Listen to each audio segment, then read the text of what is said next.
अस्सलाम वालेकुम गाइस, इस वीडियो में हम बेसलाइन की बात करेंगे कि जो हम पेशेंट के टेस्ट करवाते हैं बेसलाइन। इसमें ये हमारे पास सी ब्रेस्ट का पेशेंट है विद हेपेटिक एंड ओशियस मेड्स। हमारे पास जो बेसलाइन के टेस्ट हैं उसमें होता है CBC होता है, LFTs होते हैं, RFTs होते हैं, सीरम इलेक्ट्रोलाइट होते हैं। अब जो पेशेंट का CBC है ना, इसमें मोस्ट इंपॉर्टेंट चीज़ जो होती है ना, ये HP होता है, हीमोग्लोबिन। इसमें पेशेंट का 10.5 है। अगर फॉर एग्जांपल हीमोग्लोबिन कम होगा तो हम उसे फौरी तौर पे ब्लड ट्रांसफ्यूज़ कराएंगे।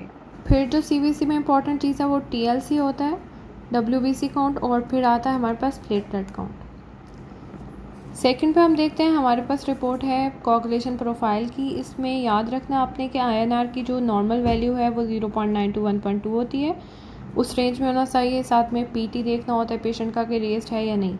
INR अगर रेस्ड हो तो हम FFPs ट्रांसफ्यूज़ करा के पेशेंट की बेसलाइन नॉर्मल करते हैं। फिर ये हमारे पास है RFTs। इसमें यूरिया है, क्रेटिनिन है और यूरिक एसिड है। हमने देखना होता है क्रेटिनिन जो होता है वो रीनल फंक्शंस को शो कर रहा होता है कि पेशेंट का क्रेटिनिन अगर ठीक है, 1.1 से नीचे है, तो उसका रीनल फंक्शन जो है इसका मतलब है कि ठीक है। फिर आता है हमारे पास LFTs। अब LFTs में हमने बिलिरुबिन लेवल्स देखने होते हैं कि पेशेंट हेपेटिक इनकैफ में तो नहीं है, वो हमारे पास कम होना चाहिए। और एल्ब्यूमिन जो है उसे हम देखते हैं, और एल्ब्यूमिन अगर कम हो तो हम एल्ब्यूमिन की इन्फ्यूजन भी लगवा सकते हैं या उसे 2 एग वाइट रिकमेंड कर सकते हैं। फिर आते हैं हमारे पास सीरम इलेक्ट्रोलाइट। इसमें हम सोडियम और पोटेशियम को मोस्ट इंपॉर्टेंटली देखते हैं।